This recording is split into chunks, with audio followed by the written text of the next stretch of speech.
Bismillahirrahmanirrahim. Assalamualaikum warahmatullahi wabarakatuh.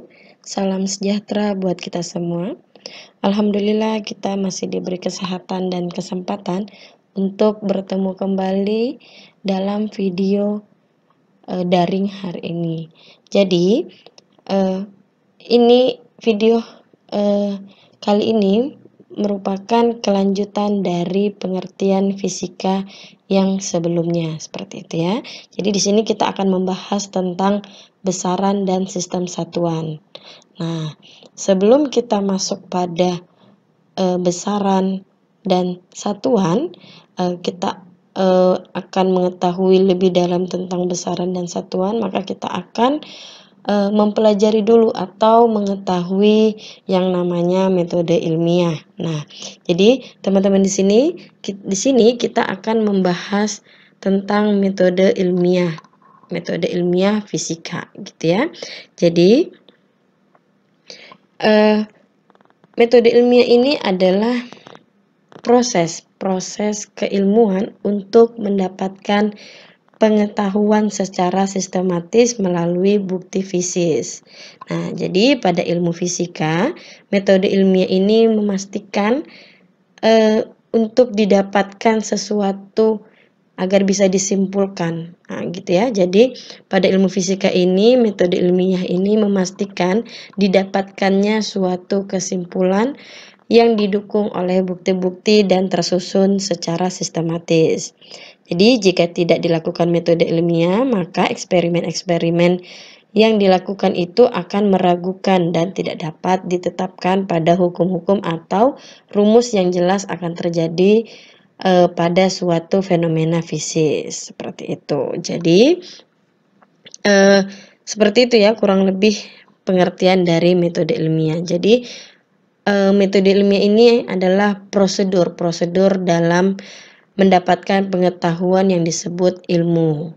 Jadi ilmu itu adalah pengetahuan yang didapatkan lewat metode ilmiah gitu. Jadi syarat-syarat yang harus dipenuhi suatu pengetahuan itu dapat disebut ilmu, dan dikatakan ilmiah jika ilmu itu seperti objektif, metodik gitu ya, sistematik, dan dia berlaku umum, atau misalnya pengetahuan itu tidak hanya diamati oleh seseorang atau beberapa orang saja, tetapi semua orang dengan cara eksperimen yang sama itu akan memperoleh hasil yang sama juga. Nah, itu yang maksudnya ilmu yang ilmiah yang berlaku secara umum gitu. Kemudian di metode ilmiah ini memiliki langkah-langkah gitu, atau kriteria gitu ya, langkah-langkah atau kriteria yang mungkin teman-teman bisa pahami gitu ya. Jadi dalam metode fisika ini terdapatlah metodologi ilmiah gitu, metodologi yang membahas tentang pengkajian atau peraturan-peraturan gitu ya, peraturan-peraturan untuk melakukan eksperimen. Jadi pengertian dari metode ilmiah fisika itu merupakan proses keilmuan untuk mendapatkan pengetahuan secara sistematis dan memiliki bukti yang fisis gitu. Jadi dalam metode ilmiah ini itu terdapat beberapa sikap ilmiah juga yang harusnya ada di setiap peneliti atau ilmuwan, seperti rasa ingin tahu, kemudian objektif atau yang sesuai dengan fakta gitu ya, tidak terpengaruh dengan perasaan gitu, kemudian harus tekun, tidak boleh putus asa gitu, kemudian harus teliti, jujur, dan terbuka. Nah gitu ya, jadi itu merupakan beberapa sifat-sifat atau sikap ilmiah yang harus dimiliki oleh si peneliti ataupun ilmuwan sendiri gitu. Kemudian kita lanjut pada tadi langkah-langkah metode ilmiah. Nah, jadi agar suatu kegiatan-kegiatan yang dikatakan sebagai metode ilmiah itu, maka kita harus menempuh dulu nih langkah-langkah atau kriteria yang harus kita tahu untuk melakukan metode ilmiah. Jadi langkah-langkah metode ilmiah ini adalah alur berpikir yang tercakup dalam metode ilmiah yang dapat dijabarkan dalam langkah-langkah yang mencerminkan mencerminkan tahap-tahap dalam kegiatan ilmiah yang disebut dengan langkah-langkah operasional metode ilmiah. Nah, apa aja itu gitu ya? Nah, seperti ini pengamatan terhadap peristiwa alam. Jadi pengamatan terhadap peristiwa alam itu kan mengambil data baik dari pengamatan langsung atau dari eksperimen gitu ya. Jadi ini melakukan pengamatan atau observasi. Jadi ini merupakan langkah awal gitu ya. Pengamatan terhadap peristiwa alam itu merupakan langkah awal yang harus dilakukan dalam sebuah penelitian. Pada pengamatan terhadap peristiwa alam itu atau melakukan pengamatan atau observasi itu merupakan langkah awal yang harus dilakukan dalam sebuah penelitian yang harus melakukan pengamatan atau observasi tadi gitu ya, untuk menemukan masalah melalui pengamatan kuantitatif atau kualitatif gitu. Jadi contohnya ini misalnya ada air sebagai zat cair, itu merupakan salah satu sumber pemanfaatan energi untuk pembangkitan listrik yang karakteristiknya itu perlu kita ketahui agar tepat gunanya gitu ya, agar tepat guna untuk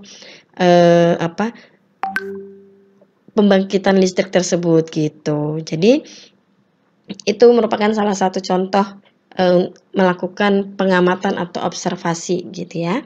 Kemudian langkah selanjutnya setelah langkah awal kita mengamati atau mengobservasi, maka kita merumuskan permasalahannya gitu. Jadi masalah itu merupakan pertanyaan apa, siapa, kapan, di mana gitu ya, mengapa atau bagaimana tentang objek tersebut, mengapa gitu ya, bagaimana tentang objek yang diteliti gitu, yang jelas batas-batasnya serta dapat diidentifikasi gitu kan, faktor-faktor yang terkait di dalam peristiwa tersebut atau permasalahan tersebut, seperti itu. Jadi misalnya contohnya pada bagaimana nih hubungan antara suhu zat cair dengan lama pemanasan zat cair tersebut. Nah, itu merupakan permasalahan, kita merumuskan permasalahan pada pengamatan kita gitu. Kemudian setelah kita merumuskan masalah, barulah kita mengumpulkan data atau informasi. Jadi informasi atau data yang kita dapat, yang kita peroleh dari literatur gitu kan, buku atau informasi gitu-gitu yang ada di internet, atau kita bisa dapat dari paper atau jurnal yang sesuai dan mendukung teori dalam penelitian kita gitu kan. Jadi itu kita memang harus kaji terlebih dahulu tuh literatur-literatur yang kita temui, mau entah itu buku atau paper ataupun jurnal sekalipun, kita harus kaji, namun harus sesuai dengan harus mendukung dengan teori yang akan kita teliti gitu. Nah, kemudian setelah kita mengumpulkan data atau informasi gitu ya dari perumusan masalah ataupun pengamatan kita, atau setelah kita mendapatkan observasi, maka kita lanjut ke hipotesa gitu, atau membuat hipotesa. Nah, hipotesa ini merupakan penalaran sementara gitu ya, penalaran sementara terhadap peristiwa yang diamati yang masih perlu diuji kebenarannya dengan eksperimen. Jadi hipotesis ini merupakan jawaban sementara atau dugaan sementara tentang masalah yang kita selidiki gitu. Jadi jika setelah diuji hipotesa atau hipotesis itu tidak cocok gitu ya, atau tidak diterima, nah kita ini harus mengubah hipotesis kita itu sehingga bisa dapat menarik kesimpulan gitu. Jadi beberapa hal yang perlu kita perhatikan saat menyusun hipotesa itu adalah harus menggunakan pengalaman atau pengamatan yang sebelumnya sebagai dasar hipotesis kita. Kemudian bisa juga menyusun dengan merumuskan hipotesis sebelumnya sampai nyampe pada eksperimen gitu. Jadi semakin banyak kita melakukan pengamatan gitu ya, sehingga kita bisa merumuskan hipotesis itu menjadi satu hipotesa yang bisa kita lanjuti sebagai uji coba atau eksperimen gitu. Jadi setelah kita bisa melakukan atau merumuskan hipotesa tadi, maka kita bisa lanjut pada tahap ketiga, yaitu eksperimen atau melakukan percobaan. Jadi melakukan percobaan ini atau eksperimen yang dilakukan untuk menguji kebenaran pada hipotesa tersebut. Jadi percobaannya ini biasanya dilakukan berulang kali. Nah, berulang kali sehingga dapat ditarik kesimpulan nantinya gitu ya. Jadi dari kita melakukan percobaan itu ada hal-hal yang juga harus kita perhatikan. Ada 3 jenis variabel nih yang perlu teman-teman perhatikan pada saat percobaan atau eksperimen. Jadi variabel tersebut itu ada variabel bebas, variabel terikat, dan variabel kontrol. Nah, jadi di sini kita melakukan eksperimen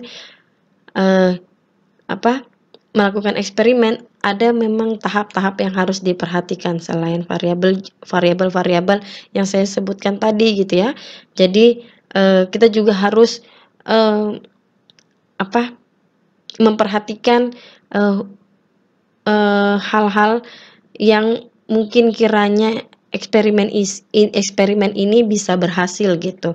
Jadi kita harus usahakan dulu nih hanya satu variabel bebas selama eksperimen gitu, atau hanya variabel yang terkait ataupun yang terkontrol yang harus kita usahakan pada eksperimen tersebut gitu. Kemudian kita harus pertahankan ini kondisi yang tetap pada variabel-variabel yang diasumsikan menjadi konstan. Kemudian kita bisa melakukan eksperimen yang berulang kali untuk memvariasi hasilnya gitu. Kemudian kita juga bisa catat hasil eksperimen secara lengkap dan seksama seperti itu.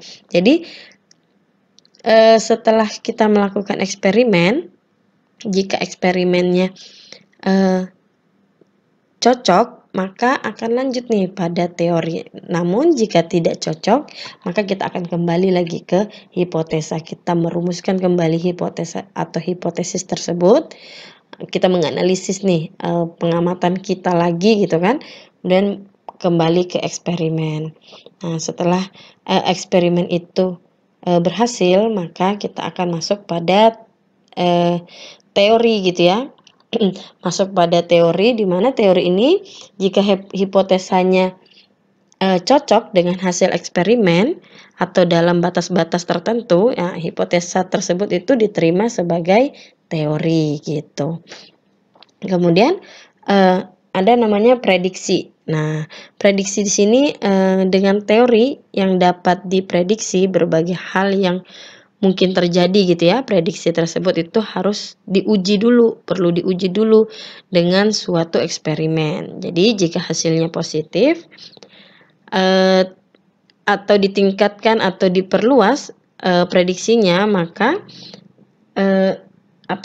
jika hasilnya tadi positif maka harus ditingkatkan gitu ya, harus ditingkatkan. Kemudian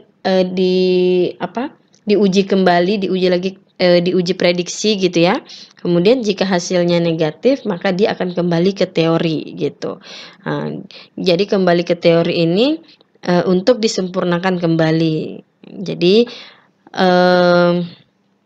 Jadi seperti itu ya. Jadi di prediksi ini, ada hasil yang positif ataupun hasil yang negatif, gitu. Jadi bisa dilihat dari, diagram, flowchart-nya ini gitu ya, untuk, prediksi, setelah teori kita mendapatkan teori, maka kita harus, memprediksikan kembali gitu.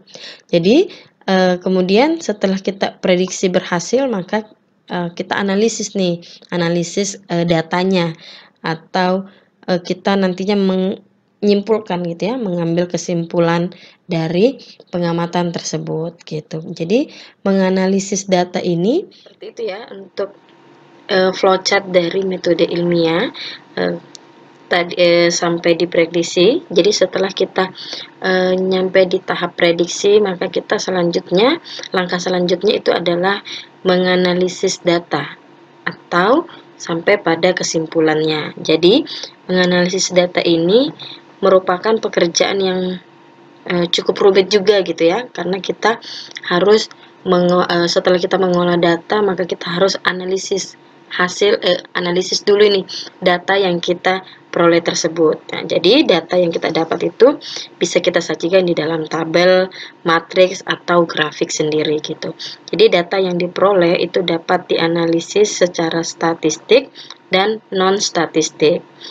Nah, kemudian tampilan data itu dapat berupa grafik batang, atau histogram atau gambar maupun skema-skema, yang lain. Nah, itu, saat kita menganalisis data. Setelah kita menganalisis data, maka kita bisa menarik kesimpulan dari hasil pengamatan yang kita lakukan. Jadi kesimpulan itu, merupakan penilaian, apakah dalam sebuah hipotesis yang kita ajukan tadi, yang kita dapati, itu dapat diterima atau, tidak gitu ya.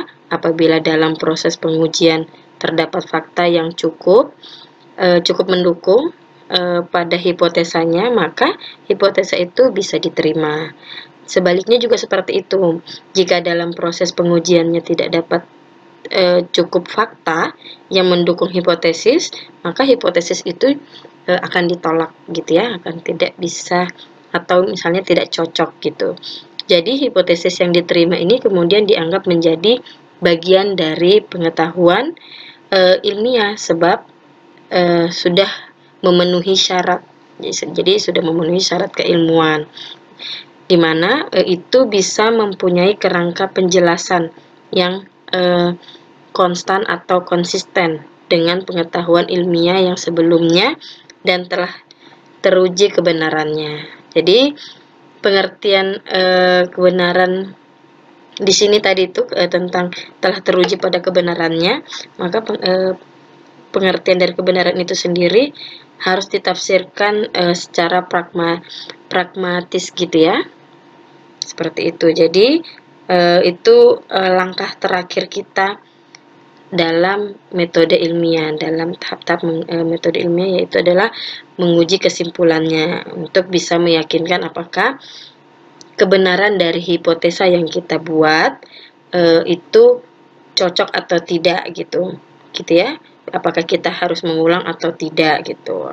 Apakah apabila hasil, uji ulangnya bisa selaras dengan hipotesis yang ada, maka hipotesis itu bisa dijadikan, hukum, atau kaidah gitu ya, bahkan menjadi teori baru. Oke, selanjutnya, slide selanjutnya ini, di sini ada, flowchart atau, diagram dari pengukuran. Jadi dalam proses ilmiah, ilmiah yang dilakukan, pada pengamatan terhadap peristiwa-peristiwa alam yang terjadi dan kemudian kita melakukan eksperimen gitu ya, untuk menyusun eksperimennya, itu diperlukan suatu model dari peristiwa nyata gitu. Nah, jadi, bisa dilihat yang gambar kiri ini, di sini ada pengamatan peristiwa alam. Jadi, saya rasa teman-teman sudah paham di slide yang, tadi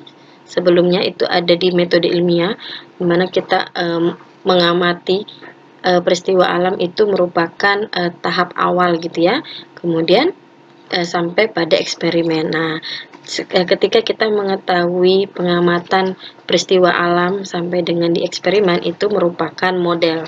Model ini apa sih? Model ini yang merupakan imajinasi ilmuwan tentang peristiwa alam yang dibuat untuk menjelaskan peristiwa alam yang sesungguhnya dengan berdasar pada idealis dan asumsi-asumsi yang ada, baik dalam pengamatan peristiwa alam ataupun eksperimen yang diperlukan pengukuran besaran fisika, gitu ya. Jadi pengukuran proses pembanding besaran yang tidak diketahui dengan besar standar yang telah ditetapkan itu untuk untuk pengukuran itu diperlukanlah alat ukur, gitu. Nah, jadi ada dua komponen yang penting nih dari hasil pengukuran, yaitu harga dan satuan. Nah, untuk menentukan harga dan satuan kita diperlukanlah standar ukuran dan sistem satuan. Nah, standar ukuran dan sistem satuan ini yang harus kita kalibrasi dari apa? Dari alat ukur yang kita gunakan, gitu ya. Jadi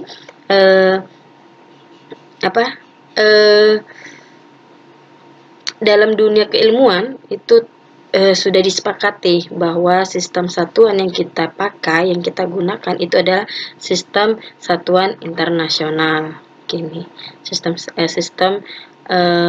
satuan internasional, gitu ya. Dan penyajian dari harga itu digunakan pada sistem matriks atau desimal. Jadi setelah kita mendapatkan penyajian harga dan satuan ini, maka kita melakukan kalibrasi dari alat ukur tersebut. Jadi kalibrasi yang dilakukan ini berdasarkan standar ukuran atau acuan dan satuan yang dipakai dalam kehidupan sehari-hari yang terdapat dari berbagai macam-macam sistem satuan dan sistem penyajian atau angka, gitu. Jadi kenapa harus kita kalibrasi dengan alat ukur tersebut? Agar kita mendapatkan kuantitas dan kualitas yang baik dari hasil pengukuran yang kita lakukan, gitu. Baik, slide selanjutnya di sini kita akan membahas tentang klasifikasi besaran fisika. Nah, besaran fisika di sini adalah segala sesuatu yang bisa diukur dengan angka eksak dan memiliki yang namanya satuan. Jadi besaran dan satuan itu tidak akan bisa dipisahkan, gitu ya. Besaran dan satuan. Jadi satu itu memang merupakan sebuah nama atau istilah yang bisa yang dimiliki untuk mengukur sebuah besaran. Jadi setiap besaran dalam fisika itu memiliki satuan tersendiri, gitu. Nah, dari besaran fisika di sini bisa dilihat bahwa besaran fisika itu terbagi menjadi dua. Yang pertama ada konseptual dan matematis. Pada konseptual di sini terbagi menjadi dua lagi. Di sini ada besaran pokok dan besaran turunan. Apa sih besaran pokok dan besaran turunan itu? Gitu ya. Jadi besaran pokok ini merupakan besaran yang ditetapkan dengan suatu standar ukuran. Sedangkan besaran turunan itu besaran yang dirumuskan dari besaran-besaran pokok. Jadi besaran pokok ini merupakan jenis besaran yang satuannya sudah ditetapkan terlebih dahulu, gitu. Sudah ditetapkan terlebih dahulu berdasarkan kesepakatan dari para fisikawan yang sebelumnya, gitu ya. Jadi ada memang beberapa besaran pokok dalam fisika yang bisa kita lihat nantinya pada tabel yang selanjutnya akan saya tampilkan pada slide selanjutnya. Kemudian pada besaran turunan sendiri ini merupakan sebuah besaran yang satuannya itu akan diturunkan dari besar-besaran pokok, gitu. Jadi besaran turunan ini jumlahnya cukup banyak, gitu ya. Kemudian selain besaran pokok maupun besaran turunan ini masuk pada konseptual, sedangkan yang masuk pada matematis di sini adalah besaran skalar dan vektor. Jadi kalau teman-teman sering mendapatkan materi tentang vektor maupun skalar, maka itu merupakan besaran fisika pada poin matematis gitu. Jadi besaran skalar ini yang hanya memiliki nilai, sedangkan vektor ini yang hanya memiliki nilai besaran vektor itu dua-duanya memiliki nilai dan arah gitu. Nah, di sini jadi besaran seperti yang tadi ya sudah saya jelaskan bahwa besaran ini merupakan sesuatu yang dapat diukur dan dinyatakan dengan angka kuantitatif. Kemudian mengukur ini apa gitu ya? Mengukur itu membandingkan sesuatu dengan sesuatu yang lain yang sejenis dan ditetapkan sebagai satuan gitu. Jadi besaran fisika ini baru bisa terdefinisi jika ada nilainya dan ada satuannya gitu.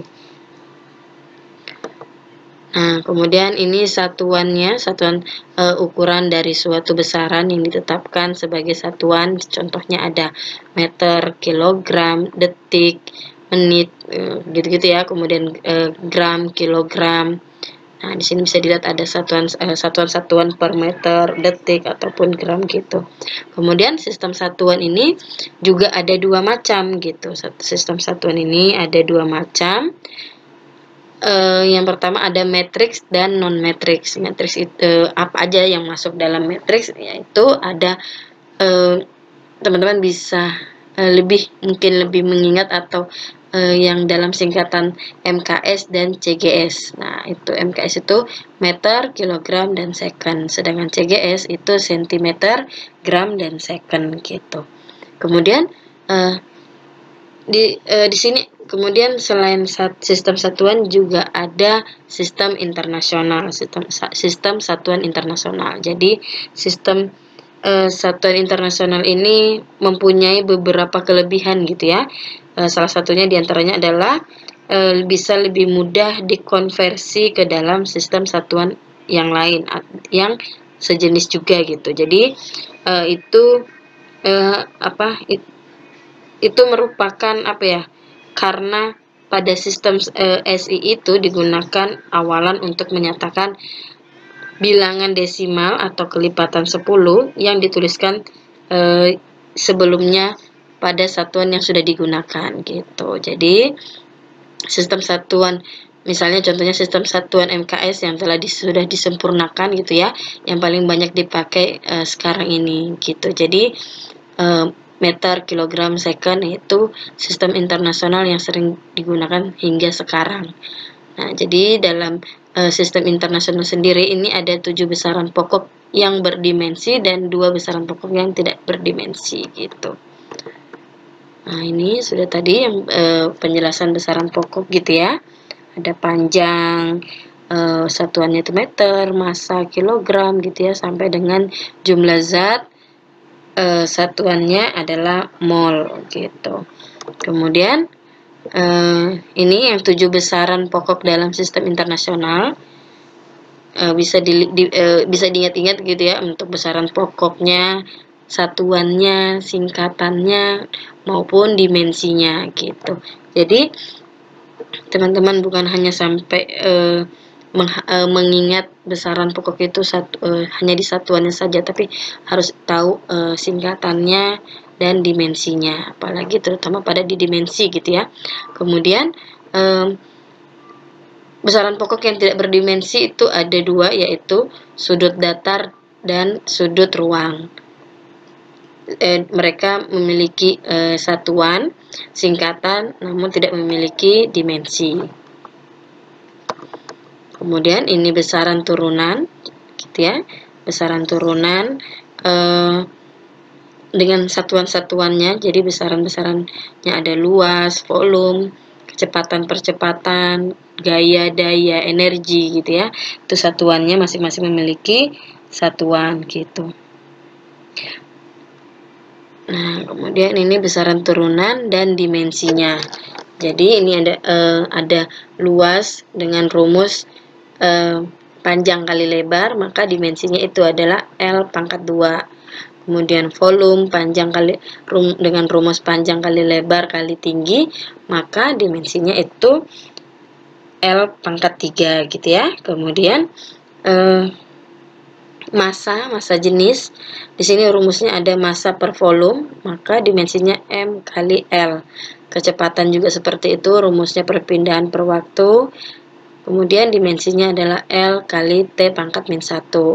Kemudian percepatan sampai dengan impuls dan momentum gitu ya. Dengan rumus gaya kali waktu, maka dimensinya itu adalah M kali L kali T pangkat 1. Jadi di sini dimensi ini apa ya? Dimensi ini merupakan sebuah penggambaran. Jadi dimensi ini merupakan sebuah penggambaran dari suatu besaran turunan dalam besaran pokok yang disusunnya gitu ya.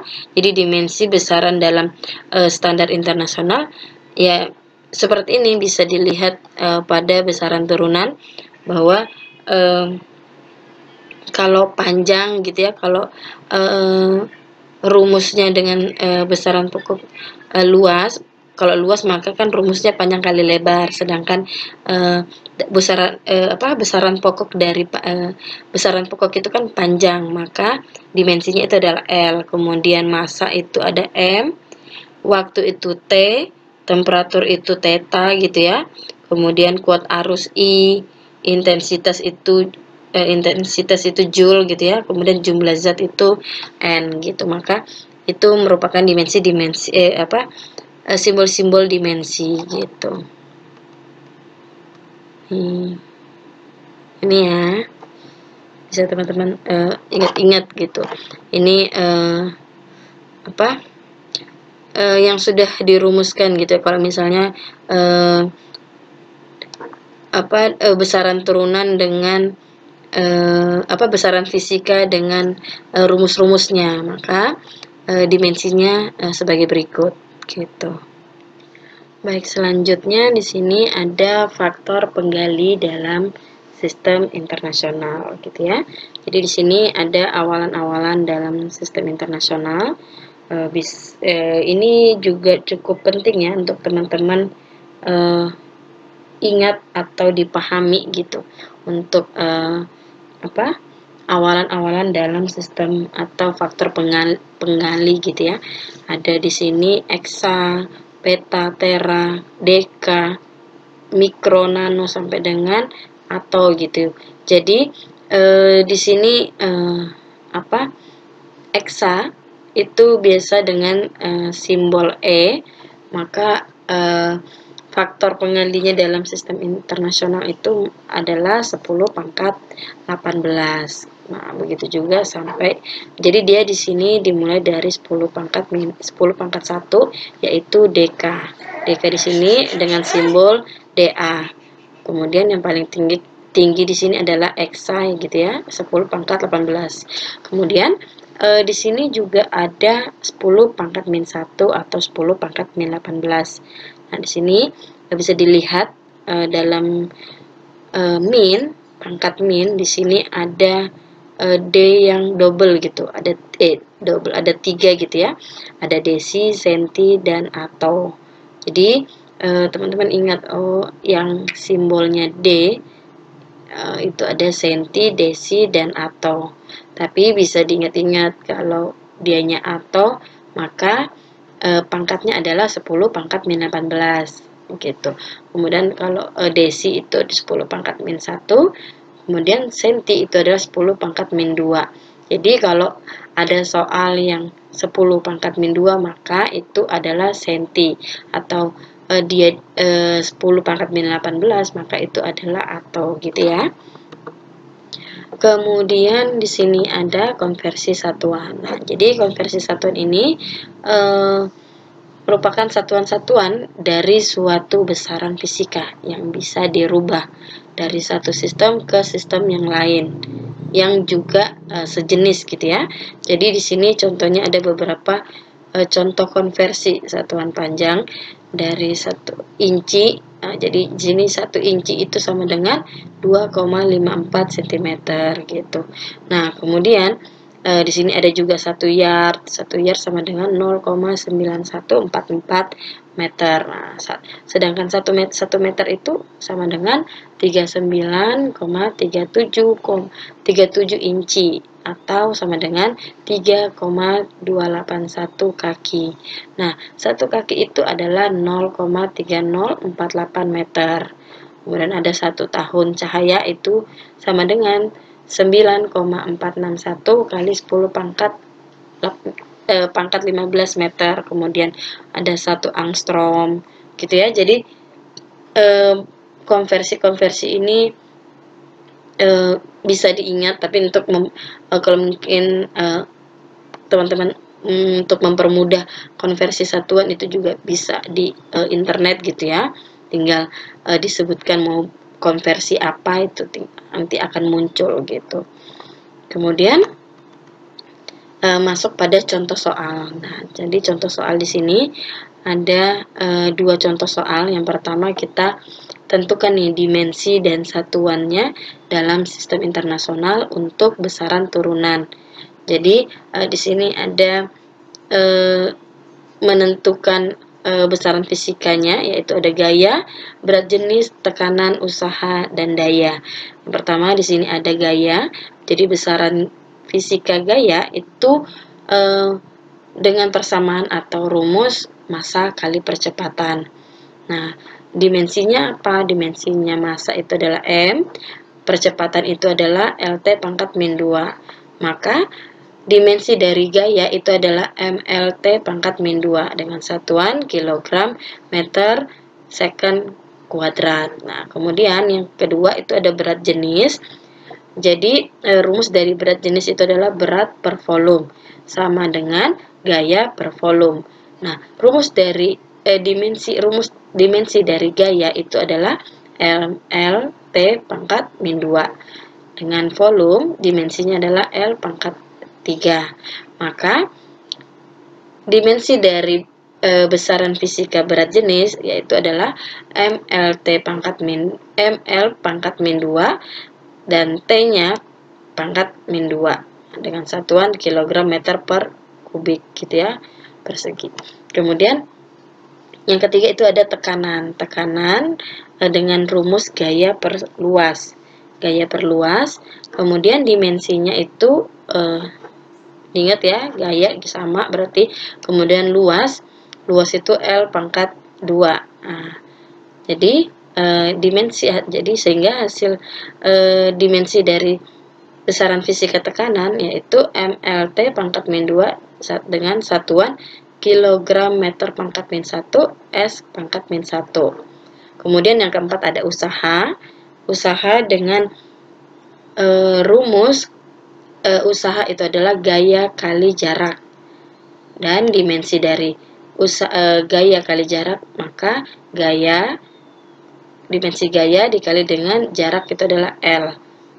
Nah, L, sehingga dimensi dari usaha adalah ML pangkat 2 kali T pangkat min 2 gitu. Kemudian yang terakhir ada daya. Daya ya, jadi usaha dan daya itu yang terakhir. Kemudian rumus dari daya sendiri di sini adalah usaha per waktu. Nah, dimensi dari usaha itu tadi sudah di poin D.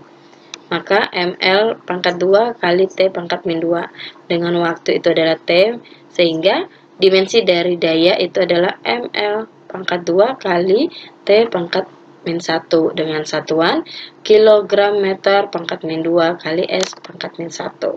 Seperti itu ya contoh dari soal nomor 1. Kemudian selanjutnya contoh soal nomor 2. Di sini teman-teman disuruh membuktikan besaran-besaran berikut, apakah dia identik atau tidak gitu ya. Di sini ada energi potensial dan energi kinetik, itu identik atau tidak. Kemudian ada yang kedua ada usaha atau energi yang identik dengan kalor atau tidak gitu. Kemudian kita akan menjawab di sini. Yang pertama ada energi potensial dengan rumus energi EP sama dengan massa kali gravitasi kali tinggi. atau kali H. Simbol tinggi di sini ada H ya gitu, H gitu ya. Jadi dimensi dari massa itu ada M, kemudian gravitasi itu ada LT pangkat min 2, kemudian tinggi di sini ada kali L. Nah, sehingga dimensi dari besaran fisika energi potensial itu adalah ML pangkat 2 kali T pangkat min 2. Kemudian kita cocokkan juga nih di energi kinetik.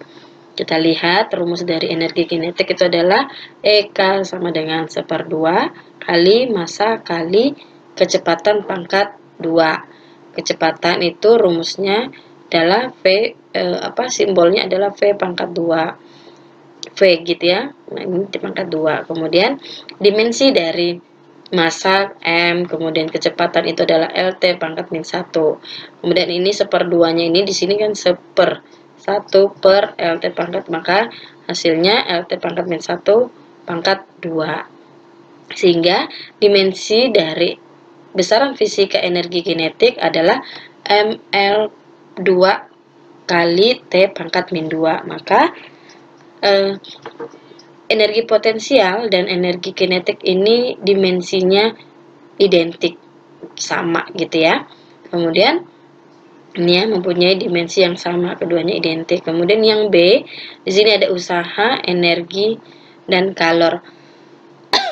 Kemudian usaha di sini dengan dimensinya ML pangkat 2 kali T pangkat 2. Energi juga sama gitu ya.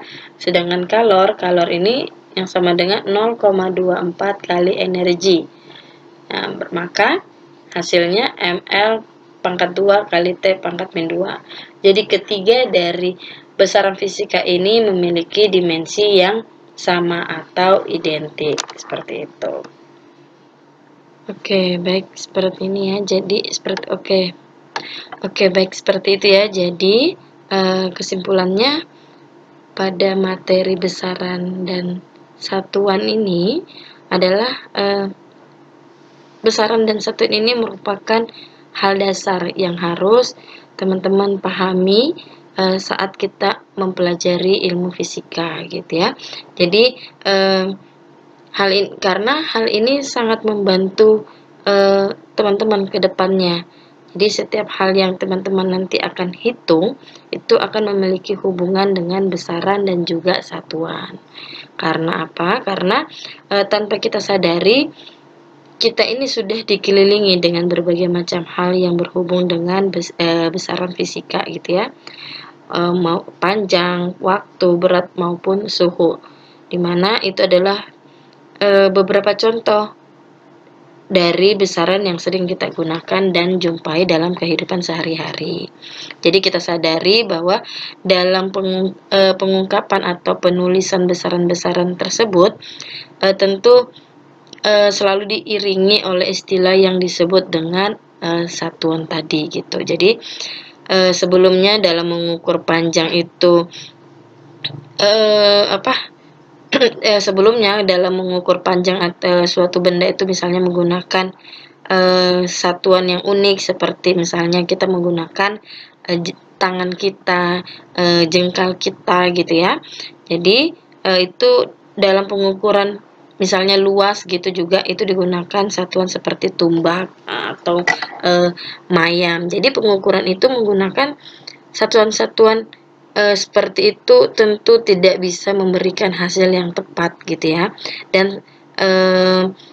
dan kurang akurasi. Maka itu muncullah peraturan atau standar pada besaran dan satuan pada ilmu fisika gitu. Jadi orang terdahulu memang menggunakan jengkal misalnya, atau mungkin misalnya menggunakan kayu untuk alat ukur mereka gitu, terus kemudian dan tidak melakukan satuan, tidak menentukan besaran seperti itu.